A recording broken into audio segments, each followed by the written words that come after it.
陳水扁咁樣嚇，原來陳水扁都係契弟壞人嚟嘅，貪污嘅，咁咪拉佢落馬咯，咪坐監咯。跟住阿馬英九咪又做翻咯。好啦，馬英九又做得唔好，下一次咪選邊個？蔡英文咁樣係嘛？呢個就係人人嘅政治權利平等，人人可以喺一個民主嘅制度下低保障每一個市民都有相對平等啲嘅制度啊權利。如果一個唔平等嘅制度會點啊？一個唔平等嘅制度就係呢個政府係打劫你咯。我曾經多次講過水費啦，我今日唔講水費，我今日講第二啲。你知唔知政府有好多工程嗰個超支嘅情況係幾嚴重啊？我揾咗啲資料啊，我一定要攞翻我本 iPad 出嚟睇一睇啊！呢本係我 iPad 嚟㗎嚇。啟德係舊機場嗰度有一個發展係換一啲冷氣嘅系統。本來佢問立法會撥款係要申請18億，結果而家佢係超支咗12億，30億都唔知埋唔埋到單。30億係邊個俾嘅呢？係各位市民你同我俾㗎，因為我哋都有納稅㗎，我哋有交稅㗎，所以呢個係我哋俾嘅。政府超支咗12億係你同我俾嘅，跟住你話你就問啦，喂，佢超支咗12億。我可唔可以炒嗰條友魷魚啊？計錯數嗰條友啊，即係撥款撥18億，點知用咗30億？我可唔可以炒條友魷魚啊？係唔得嘅，對唔住啊！因為喺呢一個唔公義、唔公平、唔公道嘅制度底下，有政治特權嘅制度底下，唔係人人平等嘅制度底下，我哋市民嘅意願係冇辦法喺呢一個嘅立法會係正常被反映到出嚟。OK？第二個樣，中環填海工程。中環填海工程本來係申請35億嘅，而家超支咗幾多億啊？你估下？22億，要57億都唔知埋唔埋到單。中環嘅填海工程嚟嘅呢個係57億係邊個俾㗎？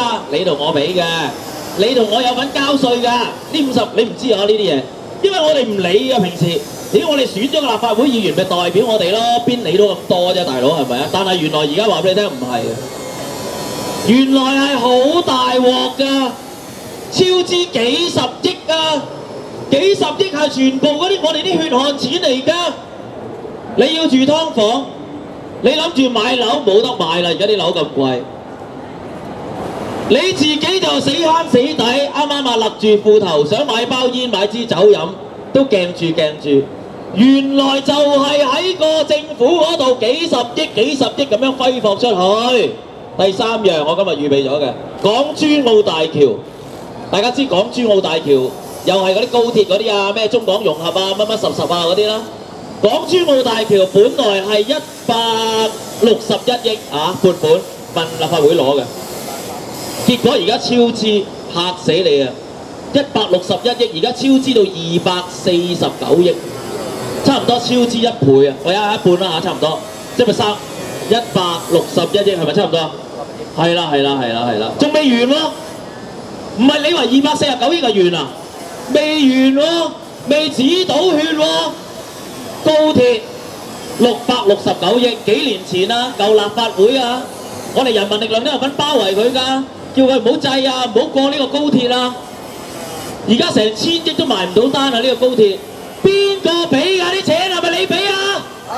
係咪我哋俾啊？啲錢係我哋俾㗎，香港市民。政府啲錢，政府識柯西金啊？係咪啊？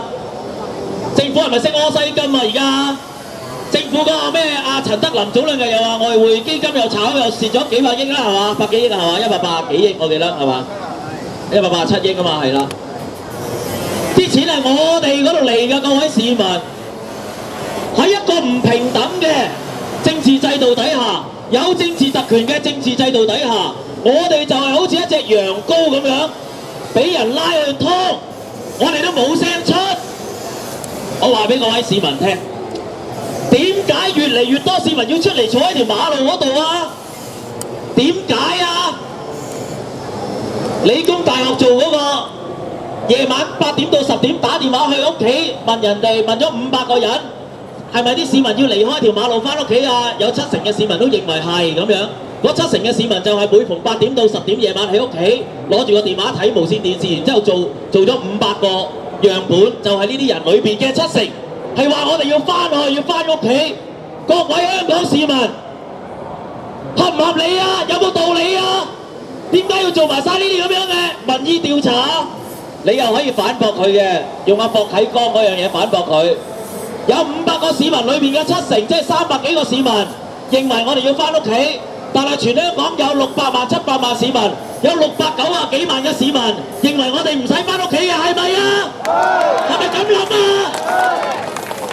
亂 Q 咁嚟嘅呢個世界，而家呢個社會，我話俾大家聽，我哋要嘅就係一個公道嘅社會，人人都係平等嘅，冇政治特權嘅。一日係有35個立法會嘅功能組別議員，一日我哋市民嘅聲音，我哋嘅訴求都唔能夠正常咁樣反映到出嚟㗎。遠嘅唔使講，講近嘅，香港電視王維基嘅電視台就係啦，大家都想睇多個電視㗎。政府話引入多啲競爭係好㗎，梁振英話鼓勵創新、鼓勵創意，又有活力，鼓勵競爭。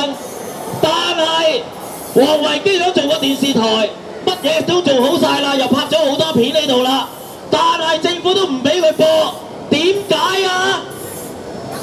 有一籃子嘅因素，嗰條友叫梁振英，大話精梁振英係嘛？就係呢條友垃圾嚟嘅梁振英。政治迫害，5000萬代代平安，又唔使納稅，又唔使攞出嚟公開嘅。董建華話佢嘅道德良知係冇問題嘅，道德良知冇問題，點解唔可以喺立法會嗰度俾我哋大家去檢查佢啊？係咪啊？問都冇得問啊！如果佢冇問題，點解唔可以喺立法會用權力及特權法俾各位立法會議員，俾各位香港市民一清二楚？要問嘅問清楚，要問嘅你係點樣收翻嚟呢5000萬？點樣計清楚數？係咪應該咁啊？佢係一個特首嚟㗎，陳水扁貪污舞弊，佢要坐監㗎。梁振英分分鐘查到嗰5000萬，可能佢都要坐監㗎，啱唔啱啊？所以各位市民，我哋應該係要好嬲嘅，我哋應該係要非常非常嬲嘅。但係我唔見大家好嬲，我見到而家香港社會啲學生也好，啲市民也好，都唔夠嬲，啲泛民議員也好，又係唔夠嬲。呢個星期日嗰啲泛民議員同埋啲學生會做乜嘢啊？會遊行，會遊行啊！呢個星期日，你會問：喂，大佬，我哋已經出嚟佔領咗成個月啦，仲遊咩行啊？點解要調翻轉頭啊？係咪啊？點解要調翻轉頭遊行啊？你知唔知香港遊行咗幾多年啊？話俾你知，香港遊行咗幾多年？香港遊行咗30年啦，由1984年開始遊行，遊到而家。話俾你聽，1984年中英聯合聲明，港人治港、高度自治、一國兩制，係香港民主運動係由1984年開始嘅。1984年開始爭取香港民主運動，爭取到今日。點樣爭取啊？開會，同北京傾，同阿爺傾，跪低同阿爺傾，入去中聯辦傾，密室政治咁傾。1984年開始傾，1986年高山大會就係嗰班民主派，而家仲喺度禮拜日遊行嗰啲民主派，即係高山大會傾嘅係1988年嘅88直選啊，知唔知啊？出咗世未啊？1988年你哋有好多人未出世㗎。1988年大家出咗世未啊？講88直選啊，點知1989年發生咗一件轟動世界嘅大事，係咩大事啊？89年發生一件轟動世界嘅大事係咩大事啊？89、64屠城啊，係咪啊？呢個係咪屠夫政權做嘅事啊？自由花咪嗰陣時寫過咯，但有一個夢不會死，記着吧，無論雨怎麼打，自由仍是會開花。就係1989年寫嘅呢隻歌，周禮茂填詞嘅。當日嘅學生嘅精神就係今日學生嘅精神啦。大家都係無畏無懼，不過好明顯，的確係方向係迷失咗，我都同意。琴日阿周永康落嚟喺我哋後邊，大家如果想聽阿周永康學聯嗰啲講嘢咧，夜晚10點到12點喺我哋後邊呢一個位，佢就正喺我哋後邊啊，我哋可以撐住佢，埋喺佢後邊啊嘛。係啊，我哋冇影低啊，我哋唔好意思啊，大佬，真係同阿周永安講，俾啲意見啲學聯，喂，唔好迷失方向啦。咩叫唔好迷失方向啊？而家我哋人民力量提出嘅就係變陣拉布，癱瘓政府。點樣變陣拉布？我繼續講呢30年裏邊我哋講過啲乜嘢？點解我哋要變陣拉布？我話俾你聽，我逐一話俾你聽。1990年代香港3大嘅政黨，民主黨、自由黨當年好大喎，今日就死剩種啦，係嘛？自由黨今年而家仲有一個叫民建聯，今日都係第一大黨啊！民建聯、民主建港聯盟啊，譚耀宗、曾鈺成個政黨啊，3大政黨啊，佢哋個政綱啊都有寫一句説話嘅，話俾你知，就係08雙普選啊！但係後尾佢哋改咗2012雙普選，點解啊？因為人大否決07、08雙普選啊，打矛波啊！邊個唔守法治啊？係咪中國共產黨人大先係唔守法治啊？係。叫我哋守法治喎！而家話我哋啲佔領區嘅人違反嗰個法庭嘅禁制令，你哋係破壞緊香港嘅法治精神。我要問人大，我要問中國共產黨。係邊個唔守法治先啊？係咪中國共產黨唔守法治先啊？共產黨同你講法治，共產黨自己本身就係法律咯。我話俾你聽，法律唔係最大嘅，法律唔係最大。我今日同大家講，因為法律唔能夠令到一個人變好啊！我話俾你聽，你有冇聽過走法律啦？有冇聽過走法律啦？有冇聽過法律整出嚟就係要俾人係犯法㗎，打破嗰個法律㗎？有冇聽過呢啲説話？法律唔能夠令到一個人變好嘅，話俾你聽。我舉一個例，唔使好遠。40-50年前喺德國第2次世界大戰嘅時候，希特拉佢話要殺晒啲猶太人，600萬猶太人喺德國嘅時候，全部要送入毒氣室奧斯維辛集中營。今日喺波蘭嗰度有個官員負責撳嗰個掣，撳啲毒氣出嚟殺死嗰啲猶太人嘅。嗰個官員點解要撳嗰個掣啊？因為呢個係法律規定嘅。法律規定希特拉叫你撳嗰個掣，你係要撳嗰個掣，呢個係法律。聽唔聽得明啊？各位香港市民，識唔識得播啊？法律唔係最大嘅，良知、道德、人性先係最大嘅，係咪啊？我頂你個肺啊！嗰啲律師幾廿個律師喺高等法院，琴日啊嘛，嗰個陳永咩亮係嘛？咪有個律師啊，7052嗰個契弟啊，陳永亮啊嘛，嗰度有，又俾人揾到以前原來佢都係黑警啊嘛。佢都係13太保啊嘛，屌好似慈雲山13太保嗰啲黑社會嗰啲啊嘛。原來嗰個律師陳永良啊，話嗰7個黑警打人，嗰7個黑警係7合52嗰條契弟啊。原來佢自己當年就係黑警，就係揸住本電話簿攞個錘仔揼嗰啲人。你老味仲走去做律師，律師算什麼啊？我話俾你聽，律師有好有壞，法律算什麼啊？法律唔能夠令一個人變好啊！各位市民，我話俾你聽。法律唔能夠令一個人有人性同埋有良知同埋有道德同埋有倫理。我話俾你聽，如果你一日到黑只係諗住自己做一個守法嘅公民，我最大嘅願望就係做一個守法嘅人，咁你就弊啦！我話俾你聽，你慢慢會自己變成一個麻木不仁。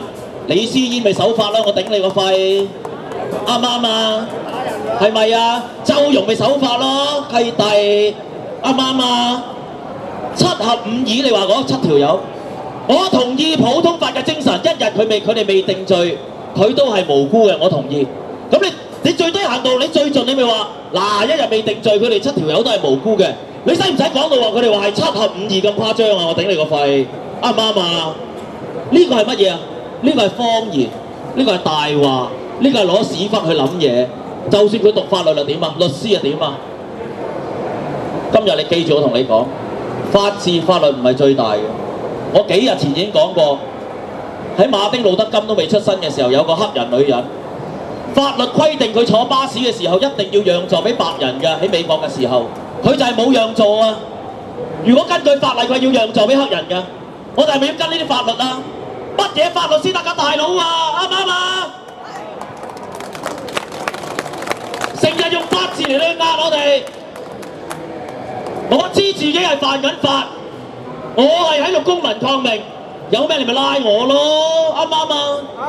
你可以拉我㗎，阿 Sir， 你又知我住邊嘅，你咪拉我咯。我係犯緊法啦，我係公民抗命，但係我係為咗講出我人性同埋良知嘅聲音而犯呢個法㗎啦，係咪啊？各位香港市民，多一個人有人性，我唔係叫你犯法啊，大佬，我唔係叫你隨便犯法。你知道出嚟公民抗命，同你攞嚿石頭掟嗰間金鋪，然之後搶入邊嗰啲金係唔同噶嘛？你唔能夠一竹篙打一船人，所有法律你都要遵守。你逢親係犯法嗰啲就全部係唔啱咁，唔能夠咁噶。咁樣你係會變成一個麻木不仁嘅人，咁樣你係會變成一個極權統治嘅工具，就好似當年幫希特拉撳嗰毒氣掣嗰條茂利咁咯。明唔明啊？各位市民，你要識答呢啲嘢先得㗎，冇俾嗰啲電視啊教到我哋蠢晒，洗腦日日都係洗下個腦就冇腦㗎啦。2005年有一個70歲嘅老人家喺《蘋果日報》嗰度登咗一個廣告，記唔記得啊？嗰個老人家話：我能唔能夠望到香港有普選嘅一日啊？今年係2014年啦，2005年嗰個70歲嘅老人家今年都80幾歲啦，可能已經瓜咗柴啦，魂歸天國啦，可能。我哋仲要等幾耐啊？仲遊行啊！我哋而家要禮拜日行咗30年遊行啊，我真係頂唔順啊！我先講啊，其實我都唔想鬧啊。2006年人大否決2012雙普選，喺嗰一年香港就出現黃色遮嘅遊行。你記得呢把黃色遮唔係今日先至撐起嘅，各位後生仔年青人。喺2006年人大否決2012雙普選嗰一日，如果你仲記得，係有黃遮大遊行㗎，啲黃遮仲喺度砌2012個死人渣大字出嚟啊！有冇印象啊？係咪勾翻起大家印象啊？我哋一定要記住呢啲歷史啊！唔記得歷史，我哋就注定會重蹈覆轍啊！唔記得歷史，我哋必定係會重複犯歷史上高我哋犯過嘅錯誤啊！我冇30年再等啦，話俾各位市民聽，30年太長啦，我冇30年再等啊！2010年5區公投。當其時人民力量都未出現，嗰陣時叫社民連嚇，你記得啊？黃毓民議員、大嚿議員同埋阿長毛議員，仲有2個公民黨嘅議員，陳淑莊議員同埋阿梁家傑議員，係咪？發動5區公投，今時今日又講公投啦，歷史係不斷重複緊啊！你睇唔睇到啊，各位市民？但係我唔想重複一啲失敗嘅經驗，我話俾各位市民聽。對於公投，有好多市民都係莫衷一是嘅個諗法啊！到底5區公投好啊？何俊仁超級區議會辭職好啊？莫衷一是係咪？學民思潮啊，黃之鋒就話一定要超級區議會一條友辭職就得啦，引發個公投。學聯嗰啲同學仔就話最好係5區啦，新界東、新界西、九龍西、九龍東同埋港島5區公投就最好啦咁樣。咁個議題又未傾好嘅喎，個議題係乜嘢啊？5區公投係否決831人大嗰個嘅決議咩？係咪咁啊？呢個門檻太低啦！如果你問我，民主派嗰啲議員，大家都可以話我哋已經誓神劈願，喺上個月喺2個月前已經簽咗個蕭王子生死囚，話人大呢個咁嘅落閘，我哋下年係一定會否決㗎啦嘛。咁仲使唔使要呢個議題啊？如果你問我個議題，如果你問我一定係乜嘢啊？2017公民提名，2016廢除立法會功能組別係唔係啊？係。起碼要呢個門檻啊，大佬啊！831人大落閘否決係呢度嚟嘅咋，大佬，梗係呢度啦，係咪啊？你咪隻抽咯，周融，你咁把炮100幾萬個咩簽名，你咪出嚟隻抽，睇下香港係咪個個市民都要做奴隸？到其時呢度所有呢一個月出過嚟佔領嘅。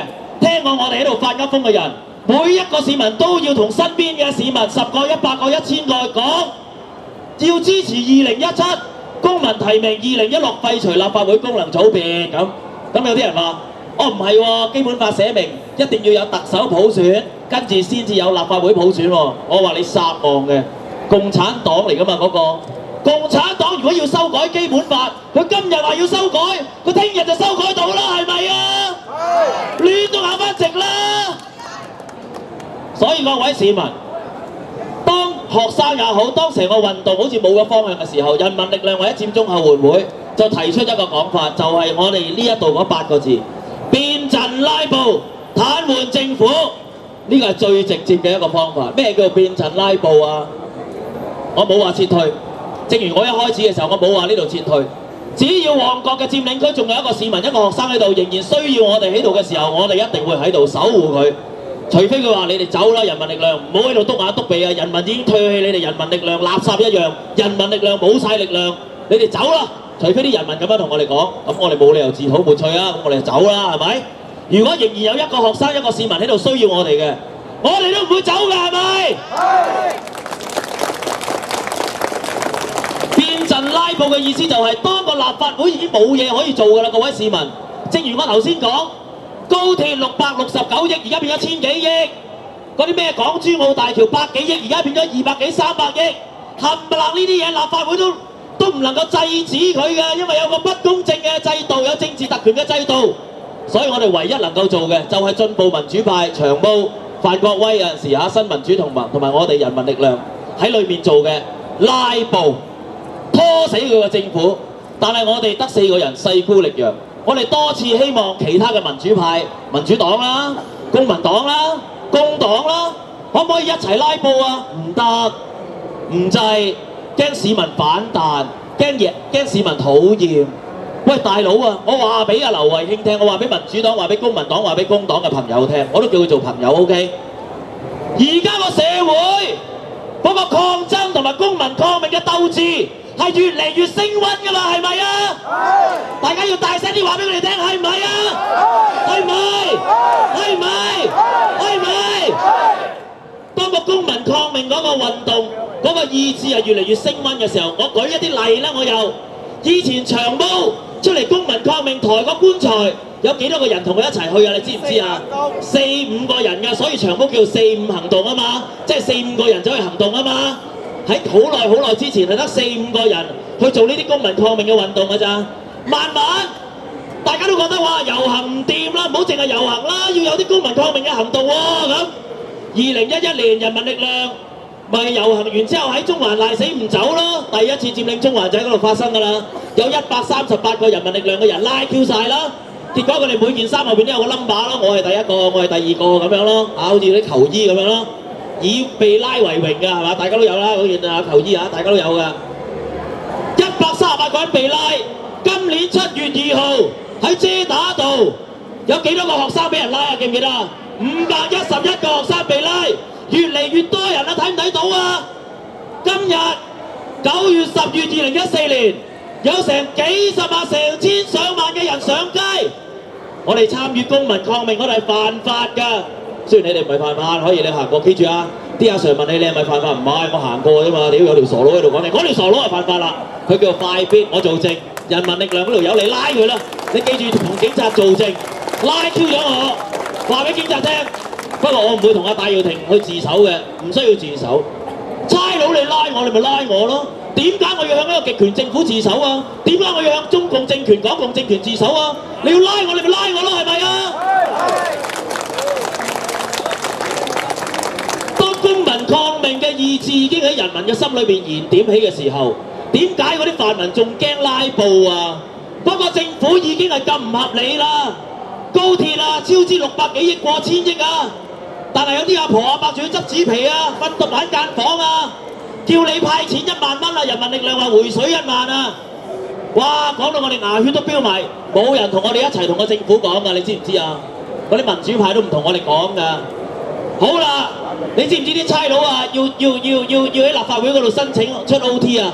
因為好多差佬係做咗好多，開咗好多 OT 啊，要補水啊！啲差佬要喺立法會嗰度申請補水啊！你知唔知邊個民主派嘅議員話可以考慮啊？你知唔知啊？劉慧卿議員啊，佢話可以配合政府撥款俾啲差佬補水啊！我哋接唔接受到啊？我哋俾啲差佬補水完之後，俾佢攞催淚彈催我哋淚啊！呢個係咩邏輯嚟㗎？我哋撥款俾啲差佬補水，俾佢攞胡椒噴霧噴我哋啊！我哋係咪黐 Q 線啊？我哋仲要保你問啲 Visa 嘅哥哥仔，今日係面具日，我順便講一句，11月5號面具日，今日係好多，所以你見到好多呢啲 Visa 嘅朋友喺街嗰度行戴面具嘅。你問下嗰啲 Visa 嘅朋友，我哋立法會要俾錢你啲差佬買多幾個催淚彈同埋警棍去毆我哋，係咪黐線㗎呢個邏輯？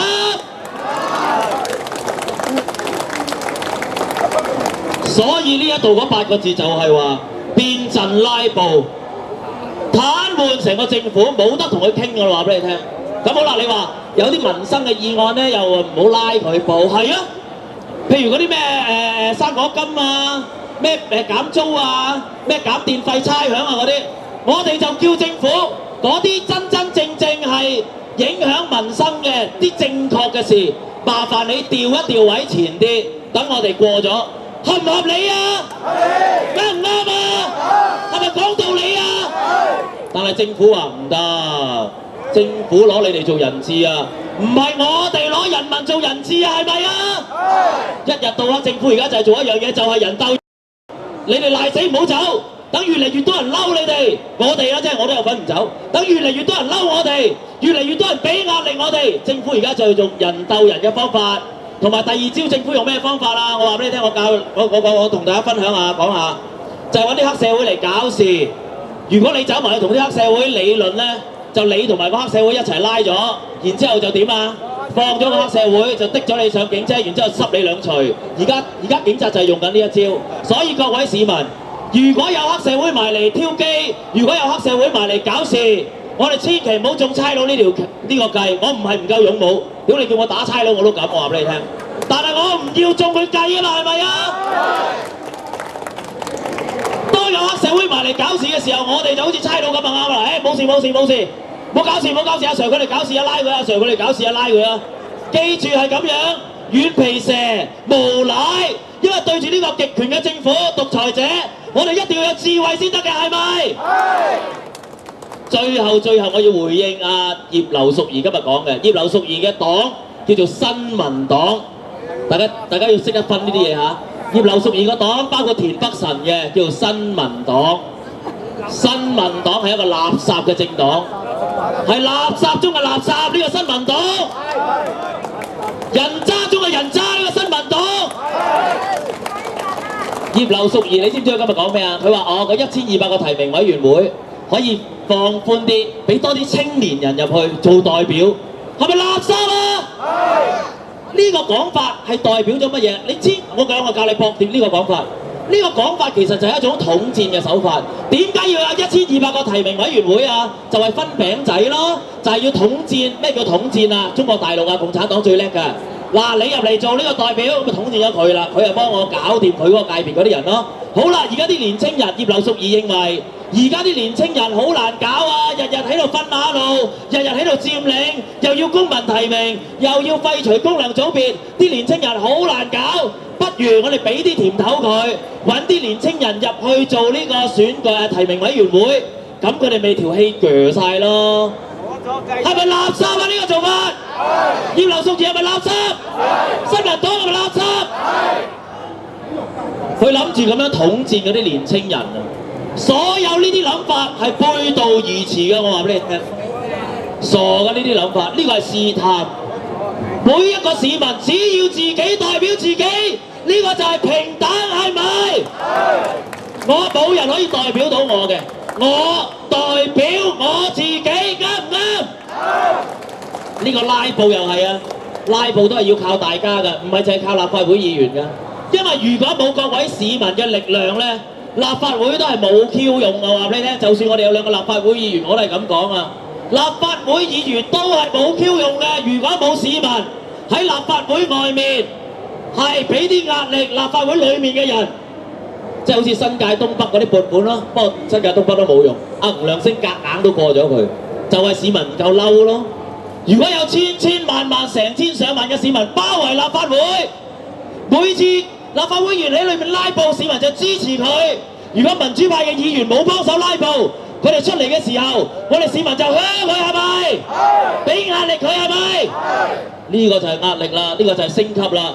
最後啦，今次真係我講多一條國際級嘅不合作運動嘅橋，除咗佔領之外，佔領我哋一定要繼續佔領落去嘅。我俾多一條橋大家多啲講出嚟。除咗去機場啦，我哋成日講去機場啊，仲有一條橋好正嘅。嗰啲 V 殺嗰啲朋友可以試下做，組織一隊嘅人，每隊可能3-2個就夠㗎啦。你有10個人可以組織3隊人。有人錄影緊我㗎，呢啲我會犯法㗎。我而家講呢啲嘢，組10個人，3個人一隊，組織3隊。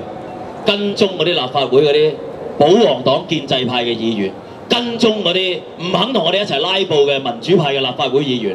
喺屋企你就跟蹤佢翻去立法會，喺立法會又跟蹤到佢翻屋企，一路跟蹤一路鬧佢，一路鬧佢一路俾壓力佢。呢個係有國際級數，唔係我講嘅呢一條橋。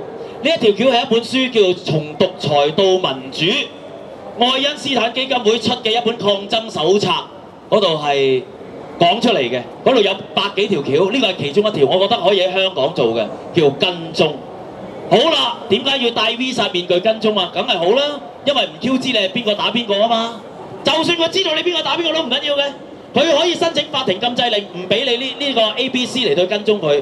但係你第二日你就換咗 DEF 咯喎，另外3個人嚟噶咯喎，佢係要再揾呢個法庭申請禁制令，唔俾呢3條友跟蹤佢噶咯喎。所以呢條橋係好使得嘅，各位市民，請大家好好考慮一下，係唔係要做呢啲，將成件事係升級嘅。好啊，你話啲市民成日話我哋喺度佔領阻住佢啊嘛，我哋就繼續佔領之餘，我哋仲要將我哋嘅力量升級，好唔好？好，多謝大家 ，thank you。好，快啲抖抖。